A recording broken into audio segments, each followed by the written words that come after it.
સુરતની little champ nursery school દ્વારા 15મા annual ફંક્શનનું આયોજન કરવામાં આવ્યું હતું। મોટી સંખ્યામાં બાળકોએ સાંસ્કૃતિક નૃત્ય સહિત કૃતિઓ રજૂ કરી પોતાની પ્રતિભા દર્શાવી હતી। સુરતમાં વેસુ અલથાણ ભીમરાજના શાખાઓ ધરાવતી લિટલ ચેમ્પ નર્સરી દ્વારા એન્યુઅલ ફંક્શન યોજવામાં આવ્યો હતો। પ્લેટિનિયમ હોલ ખાતે 15મા વાર્ષિક મહોત્સવની ઉજવણી કરવામાં આવી હતી। આ કાર્યક્રમમાં 225થી વધુ બાળકોએ સ્ટેજ ઉપર પરફોર્મન્સ કર્યું હતું। બાળકોએ સાંસ્કૃતિક નૃત્ય સહિતની ડાન્સ તેમજ નાટ્ય વડે પોતાની પ્રતિભા દર્શાવી હતી। મારું નામ સમીર બંસીકર છે અને હું લિટલ ચેમ્પ નર્સરી સાથે જોડાયેલો છું। અત્યારના જે વાલી મિત્રો જે કાર્યક્રમમાં ઉપસ્થિત છે, નાના ભૂલકાઓ ઉપસ્થિત છે, શું અમારી ચેનલ દ્વારા શું કહેશો?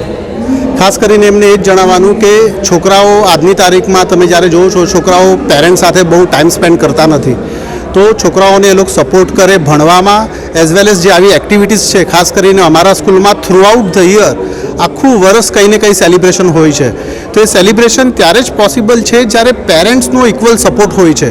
એટલે અમે ઓલવેઝ પેરેન્ટ્સને રાખીને જ બધા પ્રોગ્રામ કરીએ છીએ, ભલે પછી એ પેરેન્ટ્સ હોય કે પછી દાદા દાદી હોય, કેમ કે દાદા દાદીના ગ્રેન્ડ પેરેન્ટ્સના થ્રુ પણ એકદમ સ્ટ્રોંગ ડિસિપ્લિન, મેનર્સ, સંસ્કાર બધું આપવામાં આવે છે।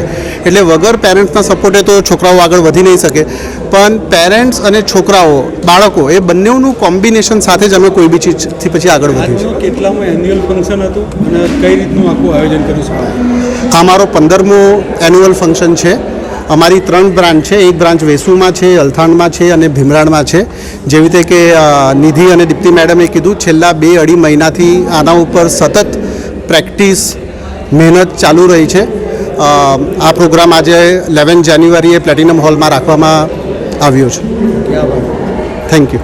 ઓકે, મારું નામ દીપ્તિ છે। દીપ્તિબેન, કઈ સ્કૂલ સાથે આપ જોડાયેલા છો, કેટલા વર્ષથી? હું લિટલ ચેમ્પ નર્સરી સાથે છેલ્લા 13 વર્ષથી જોડાયેલી છું।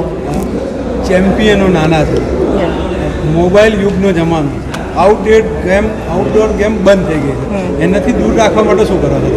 અમે છોકરાઓને અલગ અલગ એક્ટિવિટી જેમ કે સ્પોર્ટ્સ કરાવડાવીએ છીએ, પછી મોબાઈલથી દૂર રાખવા માટે અમે મોટર સ્કિલ છે, અલગ અલગ એક્ટિવિટી જેમ કે સ્પોર્ટ્સ ડે કરાવીએ છીએ, કોન્સેપ્ચ્યુઅલ સ્ટડી કરાવીએ છીએ, અલગ અલગ ફેસ્ટિવલ્સ આવે છે ત્યારે એની પર કેવી રીતે વર્ક કરવાનું છે તે બધું શીખવાડીએ છીએ।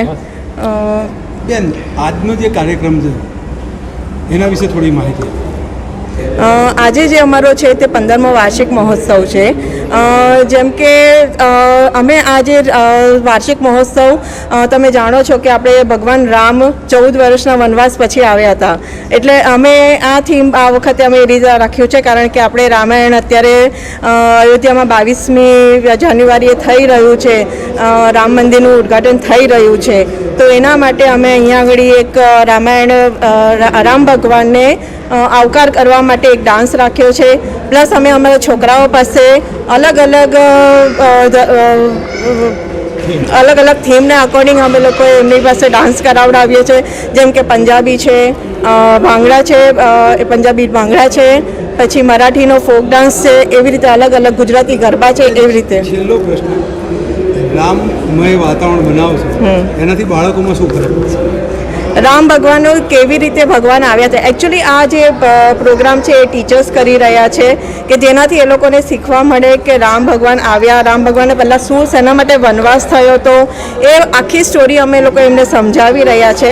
અને એના પર એમને રામ ભગવાન આવ્યા છે તો અયોધ્યામાં કેવો માહોલ છે એ બધું એ લોકોને બતાવવા માટે, શીખવાડવા માટે અમે ટીચર્સ આ પ્લે કરી રહ્યા છે। કેટલા કલાકની મહેનત હતી ટીચરોની? અમારા ટીચરની છેલ્લા લગભગ 2-2.5 મહિનાથી આ વસ્તુના માટે મહેનત છે। અમે આ વખતે એક એવો બી ડાન્સ લીધો છે કે જેમાં આપણે અત્યારે જેમ કે તમે બધા છોકરાઓ આજકાલ મોબાઈલમાં વધારે એન્ગેજ રહી છે, તો એના માટે અમે એક એવો ડાન્સ લીધો છે કે જેમાં ઓલ્ડ જનરેશન વખતે કિડ્સ શું કરતા હતા, કેવી રીતે ગેમ રમતા હતા, હવે ન્યૂ જનરેશનના કિડ્સ કેવી રીતે મોબાઈલમાં પરાવેલા હોય છે, તો એ આખું અમે લોકો પેરેન્ટ્સને, કિડ્સને બધું બતાવવા માંગીએ છીએ કે પહેલાંની લાઈફ શું હતી અને અત્યારની લાઈફ શું થઈ ગઈ છે।